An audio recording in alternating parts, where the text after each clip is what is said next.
Friends, आप सभी का अपने चैनल स्मार्ट स्टडी क्लास में बहुत बहुत स्वागत है। गाइस, आज मैं आपके लिए इंग्लिश के 35 बहुत ही झकास, बहुत ही इंपॉर्टेंट मैं बड़ी मीनिंग्स लेके आया हूँ, जिनको जानना आपके लिए बहुत ही इंपॉर्टेंट है ताकि आपकी इंग्लिश बेहतर हो सके, एक अच्छे लेवल तक पहुँच सके। यहाँ पर मैं उन वर्ब्स के तीनों फॉर्म लिख रखा हूँ, यानी तीनों रूप आपको क्रियाओं का मिलेगा और साथ ही उसका हिंदी अर्थ भी मिलेगा, जिससे आप उसको अच्छी तरह से समझ पाओ और अपने स्पोकन में या अपने जो है इंग्लिश का हिंदी अनुवाद करने में आप आसानी से उसका प्रयोग कर पाओ और आप समझ पाओ। तो सो गाइस, यहाँ पर इन वर्ब्स को आपको लिख लेना है, इनको नोट कर लेना है। यहाँ पर मैं इनके तीनों रूपों को लिख रखा हूँ और इसको आप नोट कर लीजिए ताकि आप कभी भी जब इंग्लिश बोलें, इंग्लिश लिखें या इंग्लिश का आप हिंदी में अनुवाद करें तो आपको दिक्कत ना आए। तो चलिए गाइस, हम वीडियो को शुरू करते हैं और देखते हैं कि वो 35 इंपॉर्टेंट वर्ड मीनिंग्स कौन सी हैं।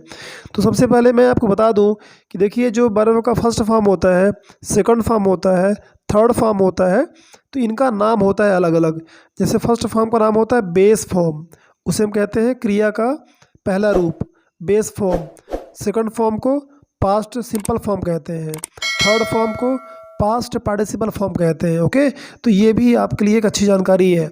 इसके बाद चलिए हम देखते हैं फटाफट वो नए नए वर्ड कौन से हैं। तो पहला वर्ड है अबेस। अबेस, अबेस्ड, अबेस्ड। इसका मीनिंग होता है लज्जित करना। अबेट, अबेटेड, अबेटेड, मतलब रोकथाम करना। कोई बीमारी है, कोई चीज़ है, उसको जो है रोकना। अबॉइड, सॉरी अबाइड, अबोड, अबोड, पालन करना। जैसे बोलते हैं ना, अबाइड बाय द रूल्स, यानी नियमों को पालन करना। तो इस अर्थ में इसका प्रयोग आप कर सकते हो। नेक्स्ट है एब्जॉर्ब। एब्जॉर्ब्ड, एब्जॉर्ब्ड, यानी सोख लेना। जैसे धरती पानी को सोखती है, एब्जॉर्ब करती है। ओके, इस तरह से आप प्रयोग करोगे। चलिए नेक्स्ट देखते हैं। नेक्स्ट वर्ड है अब्यूज। अब्यूज्ड, अब्यूज्ड, इसका मतलब होता है गाली देना, अब्यूज़ करना। नेक्स्ट है एक्सेप्ट। एक्सेप्टेड, एक्सेप्टेड, स्वीकार करना। ठीक है, किसी बात को, किसी भी एग्रीमेंट को, ठीक है, किसी के सुझाव को एक्सेप्ट करना, मतलब स्वीकार कर लेना। नेक्स्ट है एच। एच्ड, एच्ड, मतलब होता है पीड़ा होना। जैसे आपको चोट लग गई तो आप बोलोगे कि मुझे एचिंग हो रही है, यानी पीड़ा हो रही है। नेक्स्ट है अचीव। अचीव्ड, अचीव्ड, मतलब हासिल करना, अचीव करना, उसको प्राप्त करना। ठीक, चलिए नेक्स्ट देखते हैं। नेक्स्ट वर्ड है अचीव के बाद एक्वायर।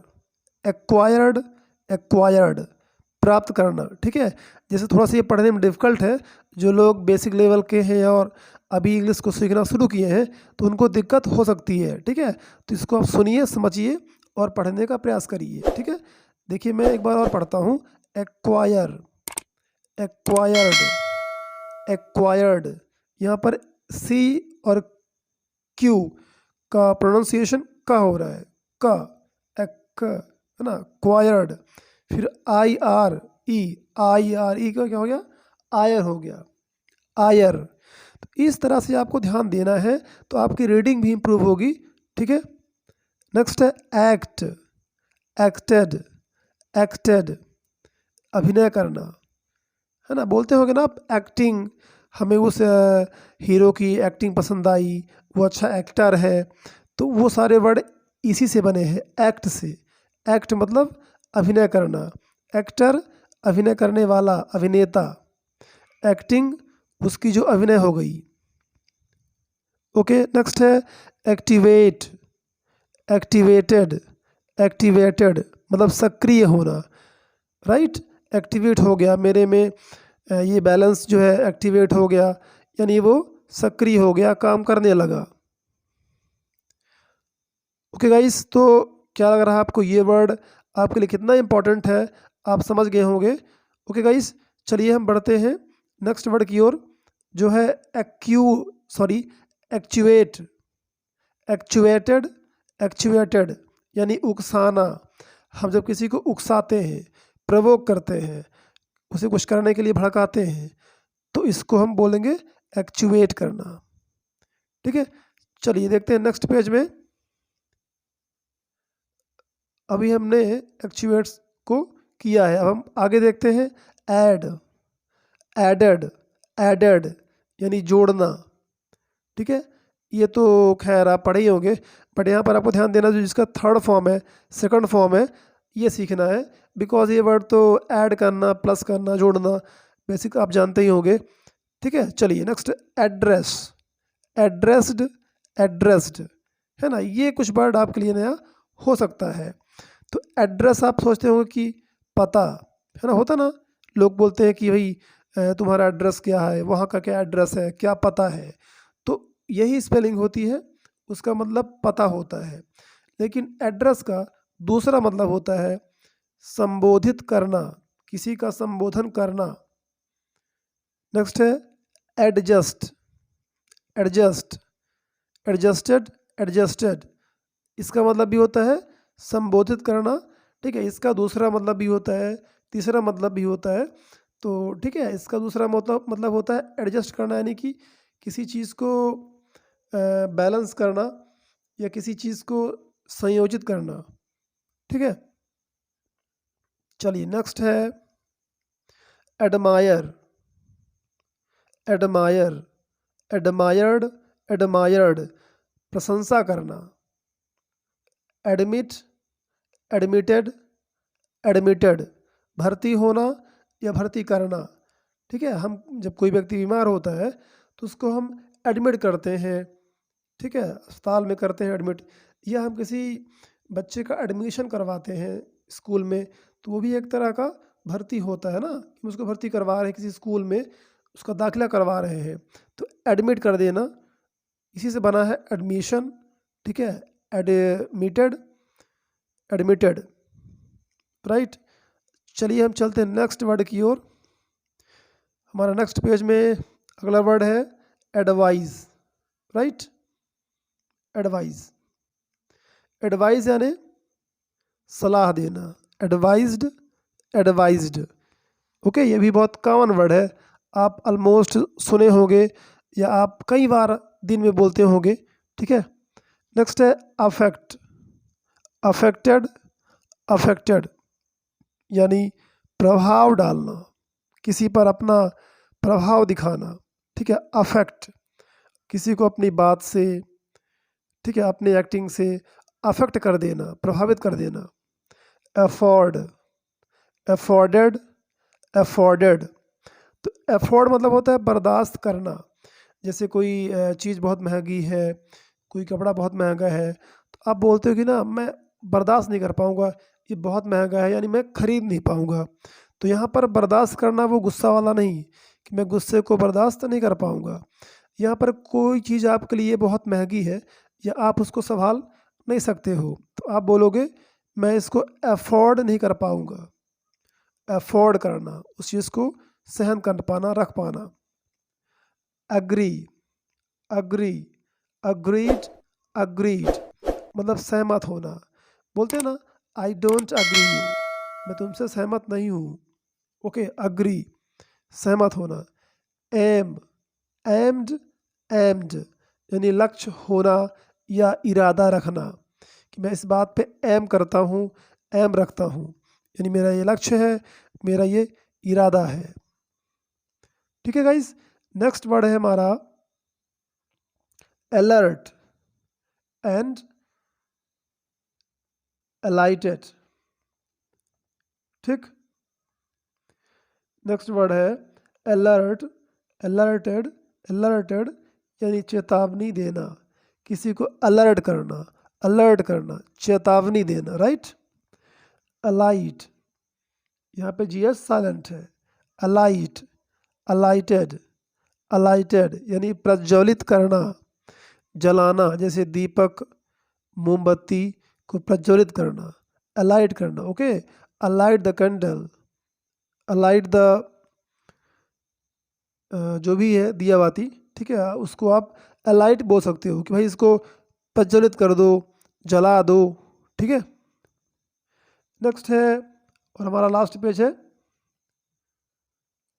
ठीक है गाइस, यहाँ पर आप देख चुके हैं कि कितनी इंपॉर्टेंट ये वर्ड मीनिंग्स है जो आपके डेली लाइफ में बहुत ही यूजफुल है। और जब आप ट्रांसलेशन करते हो, इंग्लिश पढ़ते हो, तो वहाँ भी इनका यूज बहुत ज़्यादा होता है। नेक्स्ट है अलाउ करना, अलाउड, अलाउड, बहुत ही कॉमन वर्ड है। आप ओके ऑलमोस्ट अपने लाइफ में हज़ारों बार इसको यूज़ किए होंगे। अलाउ करना, वो अलाउ नहीं करता, हमें ऐसी ऐसी बातों को अलाउ नहीं करते, यानी आज्ञा देना, आज्ञा दे देना, ठीक है, कुछ करने की। नेक्स्ट है अम्यूज़, अम्यूज़, अम्यूज़ यानी मन बहलाना, राइट। जैसे हम कुछ करते हैं, संगीत गाते हैं, नाटक करते हैं, तो हम क्या करते हैं, लोगों का मन बहलाते हैं। अब उसको बोलते हैं अम्यूज़ करना, अम्यूज्ड, अम्यूज्ड। नेक्स्ट है एनालाइज, एनालाइज्ड, एनालाइज्ड, यानी विश्लेषण करना, छानबीन करना, ठीक है। जैसे हम कोई बात जब जानते हैं, कोई सूचना हमारे सामने आती है, कोई जानकारी आती है, कोई घटना होती है, तो हम उसका जो है एनालाइज करते हैं, यानी उसकी छानबीन करते हैं, उसको एनालाइज करके जानना चाहते हैं कि ये कैसे हुआ, क्यों हुआ। नेक्स्ट है animated, animated sorry animate, animated, animated, यानी उत्तेजित चेतना, सॉरी उत्तेजित चेतन करना, या किसी चीज़ में उसको बहुत अट्रैक्टिव बनाना ताकि लोगों को देख के उसमें उत्तेजना आए, ठीक है, उसको बोलते हैं एनिमेट कर देना उसको, राइट, उसमें जान डाल देना, उसमें इतना उसको अट्रैक्टिव कर देना कि जो लोग हैं उसको देखकर उत्तेजित हो जाएं, ठीक है। तो इस तरह से गाइस जो है वर्ड मीनिंग अगर आप सीखते हैं तो बहुत जल्द ही आपकी इंग्लिश बेहतर हो सकती है। नेक्स्ट है अनाउंस, अनाउंस्ड, अनाउंस्ड, यानी घोषणा करना, किसी चीज़ की, किसी बात की घोषणा कर देना। अनाउंसमेंट सुने होंगे आप, अनाउंस कर देते हैं, तो ये यहाँ पर अनाउंस एक वर्ब है, अनाउंसमेंट एक नाउन हो गया। एनोए, एनोयड, एनोयड, सताना या गुस्सा दिलाना किसी को, जैसे हम बार बार परेशान करते हैं, उसको सता रहे हैं, वो गुस्सा हो रहा है, तो इसको कहते हैं एनॉय करना। लोग बोलते हैं ना, डोंट एनॉय मी, मुझे गुस्सा मत दिलाओ, ठीक है, don't annoy him, right. Next answer, answered, answered, उत्तर देना, जैसे उसने मेरे प्रश्न का उत्तर दिया, ही आंसर्ड माई क्वेश्चन, तो हम सेकंड फॉर्म यूज करेंगे टेंस के हिसाब से, ठीक है, टेंस और टाइम के हिसाब से अपन वर्ब का फॉर्म चेंज कर देते हैं, first form, second form, third form.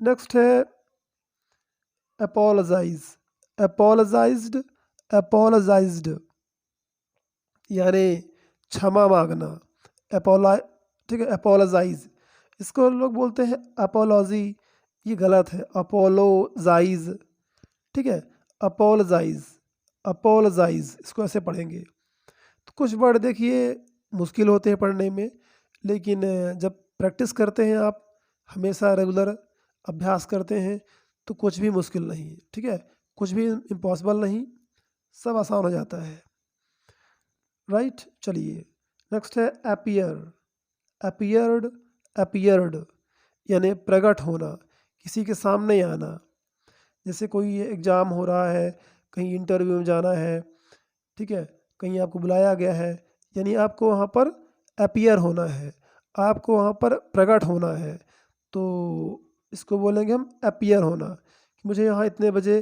Appear होना है। नेक्स्ट है अपलॉड, अपलॉडेड, अपलॉडेड, मतलब सराहना, किसी ने अच्छा काम किया उसको हमें अपलॉड करना है, मतलब सराहना करना है, ठीक है, आई अपलॉड हिज वर्क, मैं उसके काम की सराहना करता हूँ।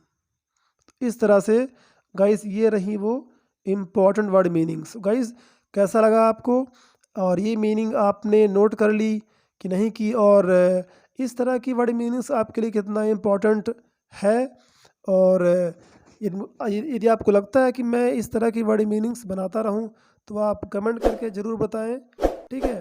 तो चूँकि ये बहुत सारी मीनिंग है और इसका स्टॉक भी बहुत ज़्यादा है मेरे पास, यदि आप चाहेंगे तो मैं आपके लिए बड़ी मीनिंग्स लेके आता रहूँगा, क्योंकि जब मैं इंग्लिश ट्रांसलेशन करवाता हूँ, उसका हिंदी में अनुवाद करवाता हूँ, तो कई कई बार क्या होता है, ऐसी मीनिंग्स आती हैं, उसके फर्स्ट फॉर्म आते हैं, सेकंड फॉर्म आते हैं, थर्ड फॉर्म आते हैं, तो वहाँ पर बच्चे फँस जाते हैं बेचारे, ठीक है? कि इसका क्या आ गया, ये नई वर्ब कहाँ से आ गई, इसका थर्ड फॉर्म क्या होगा? तो इस तरह की मुश्किलें जो है आती रहती हैं। और वर्ड मीनिंग बहुत इंपॉर्टेंट है गाइज़, इंग्लिश को अच्छा बनाने के लिए, है ना? ग्रामर के पहले जो है हमें वोकैबुलरी यानी शब्दकोश, नए-नए वर्ड्स हमें आना चाहिए। जितने ज़्यादा वर्ड्स आएँगे, हमारी इंग्लिश जो है उतनी ही मजबूत होती चली जाएगी। तो गाइज़ आप सभी का बहुत-बहुत धन्यवाद हमारे साथ यहाँ तक बने रहने के लिए। फिर मिलेंगे नेक्स्ट वीडियो में।